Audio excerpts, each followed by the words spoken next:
Mas Hersu, saya baca ya, Undang-Undang 40 tahun 2009 pasal 1, karena ini pesannya tadi. Pers adalah lembaga sosial dan wahana komunikasi massa yang melaksanakan kegiatan jurnalistik meliputi mencari, memperoleh, memiliki, menyimpan, mengolah, dan menyampaikan informasi baik dalam bentuk lisan, suara, gambar, suara dan gambar, serta data dan grafik maupun dalam bentuk lainnya dengan menggunakan media cetak, media elektronik, dan segala jenis saluran yang tersedia. Artinya Mas Hersu ini menggunakan salah satunya adalah YouTube. Pak Presiden bisa jadi TikTok. Kang Yudi bisa saja misalkan pakai metaverse nanti dengan cara video yang lain, kan gitu Mas Hersu ya. Monggo waktu dan tempat Mas Hersu, mudah-mudahan bisa memberikan pengayaan buat kita semua. Tepuk tangan sebelum Mas Hersu. Monggo Mas Hersu waktu tempatnya. Hatur nuhun Prof. Assalamualaikum warahmatullahi wabarakatuh. Selamat siang menjelang sore. Saya sebelum ngobrol sama Prof Yudi. Kita mendengar pemaparan Ibu Yunis ya. Posisinya apa Bu tadi kalau di Bappenas? Bukan, bidang yang Ibu tangani tadi apa yang berkaitan dengan media itu namanya? Direktorat IKPD. Sebelumnya politik dan komunikasi. Oke.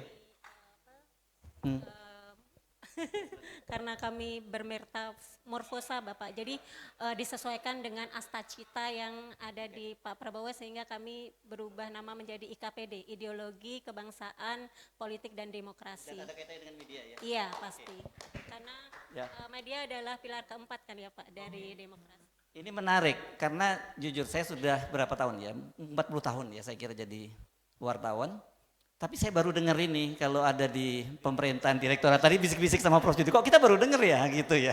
Dan ini menarik karena justru menurut saya penting itu nanti kita mesti diskusikan lebih lanjut Bu, supaya lebih tepat sasaran nantinya. Karena saya khawatir kan mungkin Ibu melihatnya dari sisi sebagai birokrat, tapi kita dari sisi media, apakah betul itu nanti program-program yang Ibu buat itu menopang kita sebagai pilar keempat demokrasi, karena realitasnya mungkin bisa tidak seperti itu gitu ya. Begitu ya Bu, mohon disampaikan dengan Pak Menteri Mas Rahmat Pambudi ya, nanti kita siap datang ya Prof Yudi ya untuk masukkan itu. Oke kita lanjutkan. Baik, saya sekarang akan masuk ke bahasan yang tadi yang dibahas oleh sebelumnya oleh Profesor Henry. Jadi sebenarnya begini, sekarang ini ada situasi yang namanya disebut sebagai media shifting. Jadi perpindahan dari media konvensional kepada media sosial. Dan saya sendiri sekarang mungkin Mas Komang bisa tersinggung, tapi kita kan sama-sama orang media gitu ya. Saya menyebutnya media-media yang seperti itu media bukan media mainstream lagi, tapi mereka media konvensional. Tapi sebenarnya sekarang menjadi media mainstream itu yang harus utamanya itu justru media sosial. Itu realitasnya seperti itu karena memang terjadi, ini kan saya sendiri sebagai orang yang lama di media cetak, saya pernah di radio dan pernah di televisi juga. Yang terjadi memang ketika media shifting itu kalau media cetak itu relatif agak lambat, enggak secepat. Tapi namanya media televisi itu, media shiftingnya sekarang sangat cepat ya. Jadi yang terjadi coba lihat sekarang, ya silakan. Coba yang terjadi sekarang lihat banyak sekali beberapa televisi. Nanti Mas Toto mungkin nggak ada di sini ya, tapi bisa cerita bagaimana sekarang banyak teman-teman televisi, apalagi itu presenter-presenternya, dia tetap menjadi karyawan di media itu, tapi mereka sudah dibiarkan untuk membuat kanal-kanal sendiri. Ada kan beberapa orang yang kita tahu seperti itu ya. Jadi ini memang kelihatannya media memahami terjadi, perubahannya sangat cepat, media shifting itu. Jadi kalau dalam bahasa agama saya sebut namanya sebenarnya sunatullah, apa yang terjadi perubahan yang sekarang bahwa dari media, karena sebenarnya yang tidak berubah itu kan jurnalistiknya, ya. Jurnalistiknya tidak berubah, tapi mediumnya yang berubah sebenarnya. Dan sebenarnya teman-teman tidak menyadari bahwa media kita ini juga sebenarnya melalui proses evolusi. Karena dulu namanya media itu kan ditulis di pelapah kurma, ya namanya mungkin tulisan apa segala macam, muncul media cetak, jadi kemudian ditulis di koran, muncul radio, muncul televisi, sekarang muncul YouTube, bahkan YouTube pun sekarang itu sebenarnya sudah mulai ketinggalan zaman. Ya, udah muncul lagi media-media seperti TikTok, media macam-macam, Instagram dan sebagainya. Saya jujur saja, karena saya generasi baby boomer, saya nggak cukup punya waktu untuk mengikuti perubahan di media sosial yang anak-anak sekarang itu di TikTok itu. Saya nggak sanggup saya. Dan saya termasuk orang yang tidak punya media sosial sama sekali kecuali YouTube. Saya tidak punya Twitter, saya tidak X, tidak punya Instagram dan sebagainya. Nggak sampai otak saya sebagai generasi baby boomer ngikuti generasi-generasi Gen Z sekarang ini. Tetapi itu yang memang yang terjadi. Jadi buat saya, kalau teman-teman misalnya di dewan pers, teman-teman di pers mungkin menganggap bahwa tetap tidak mengakui media, new media ini atau media sosial ini sebagai bagian dari jurnalistik, nggak ada persoalan. Tetapi karena itu terjadi akan niscaya. Karena semua berubah. Coba tadi kan sudah disebutkan ya Prof ya, bahwa kalau Anda menganggap bahwa YouTube itu bukan media resmi, pertanyaan saya, channel Setpress YouTube-nya Pak Prabowo itu siaran resmi dari pemerintah atau bukan? Ada yang mau ngomong bahwa itu bukan media resminya dari Pak Prabowo? Ada yang bisa misalnya Mabes Polri yang punya kemudian di TV radio ya di apa namanya TV radio Polri atau apa radio televisi Polri, apakah itu bukan channel resmi dari divisi Humas Mabes Polri? Siapa yang berani bilang bahwa itu bukan?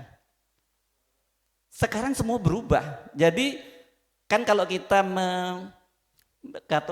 minjam apa ya, hukumnya Darwin, hukum Darwin survival of the fittest ya, dia kan bukan menyatakan bahwa yang bertahan itu bukan yang kuat, tetapi mereka yang beradaptasi dengan perubahan, ya, ya kan, beradaptasi sebenarnya, ya, adaptasi terhadap perubahan. Kalau Anda nggak beradaptasi dengan perubahan, ya Anda pasti akan digilas oleh zaman. Teman-teman Tempo sekarang punya bocor alus, banyak sekali malah ya, sekarang berkembang banyak sekali. Apa TKP ada ya, terus berapa banyak beli? Ada 10, lebih dari 10. Jadi artinya mereka media-media yang memang cepat beradaptasi dengan situasi. Kalau enggak mereka beradaptasi, mereka akan ditinggalkan untuk itu. Teman-teman SMSI juga kalau di media di daerah-daerah ya masih bertahan dengan media online-nya atau media cetaknya, mereka juga akan tergilas. Ya, saya kan cerita sama mereka.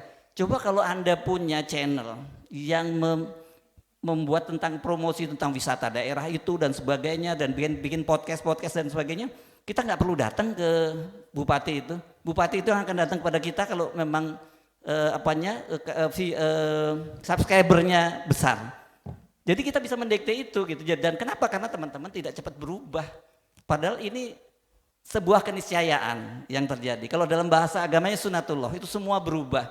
Kalau nggak berubah, Anda seperti hukumnya Darwin, bahwa Anda terlindas oleh zaman. Kenapa? Karena Anda tidak beradaptasi. Coba lihat sekarang bagaimana, apakah ada hari ini mungkin yang punya anak-anak remaja di rumah yang seperti zaman kita dulu, duduk di ruang tamu nonton TV bareng.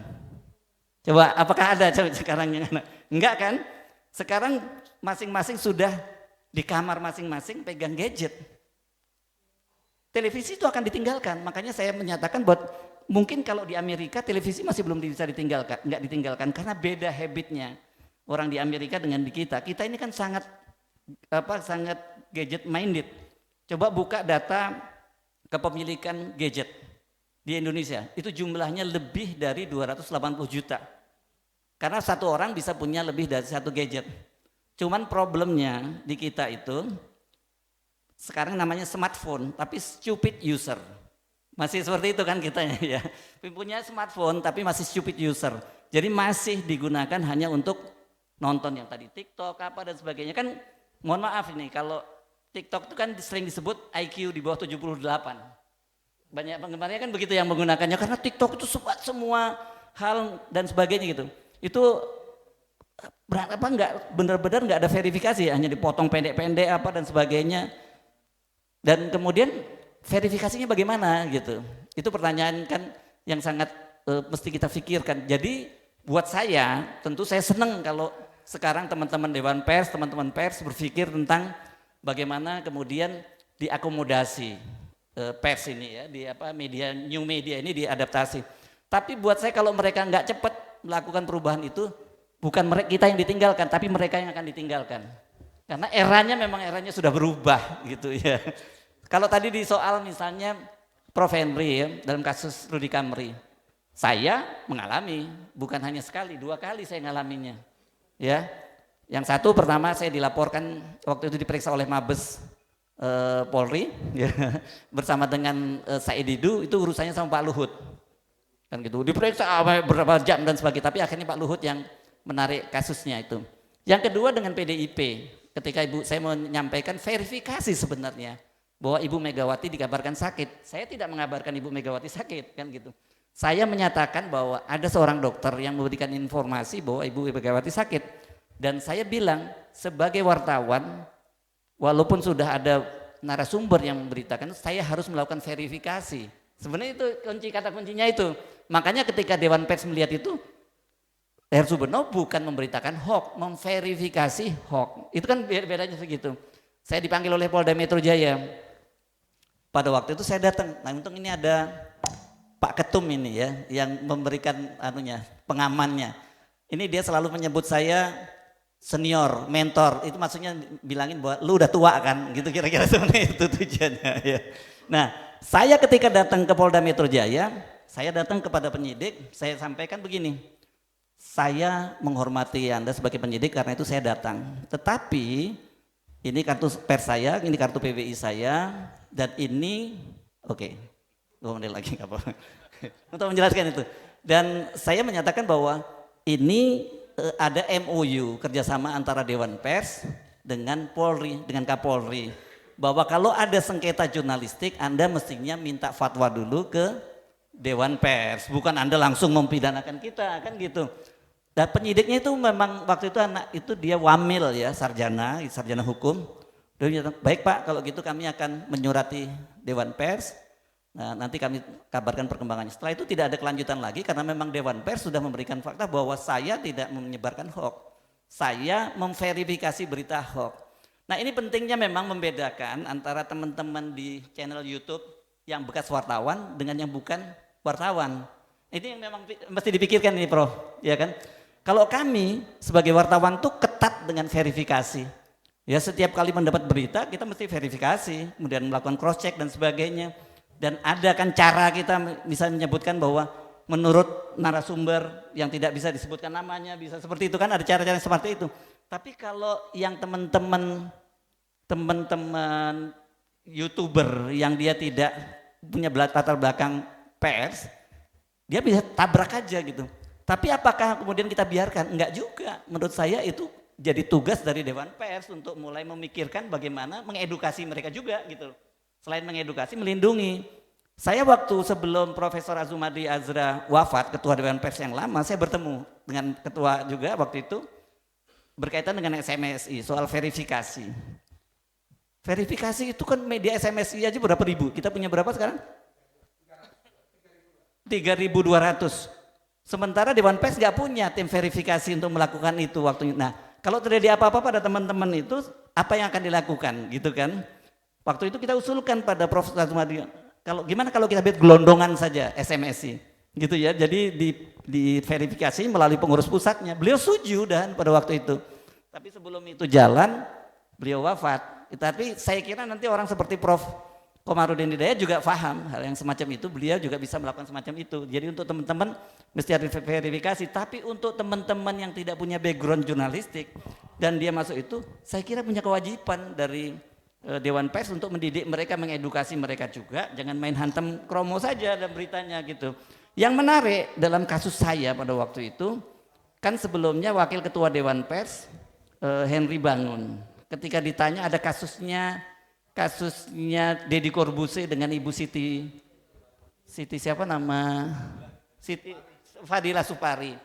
Kan waktu itu dipersoalkan apakah dia termasuk pers atau bukan, Deddy Corbuzier. Dan Ketua Dewan Pers menyatakan bahwa orang seperti Deddy Corbuzier itu bisa disebut sebagai telah menjalankan proses jurnalistik. Kenapa? Karena dia melakukan setiap hari melakukan tugas-tugas pengumpulan berita. Itu kan sesuai dengan undang-undang tadi yang disebut juga ada pernyataan semacam itu. Nah ketika saya misalnya kemudian dipersoalkan apakah saya wartawan, teman-teman wartawan yang protes.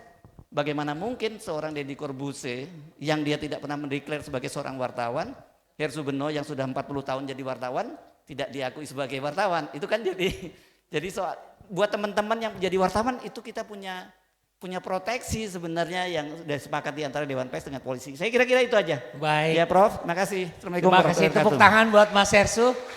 Bukan saya membatasi Mas Hersu, memang waktunya. Ya. Baik, selamat datang Bapak Dr. Aryawan, Koordinator Wartawan Parlemen. Tepuk tangan buat Pak Aryawan.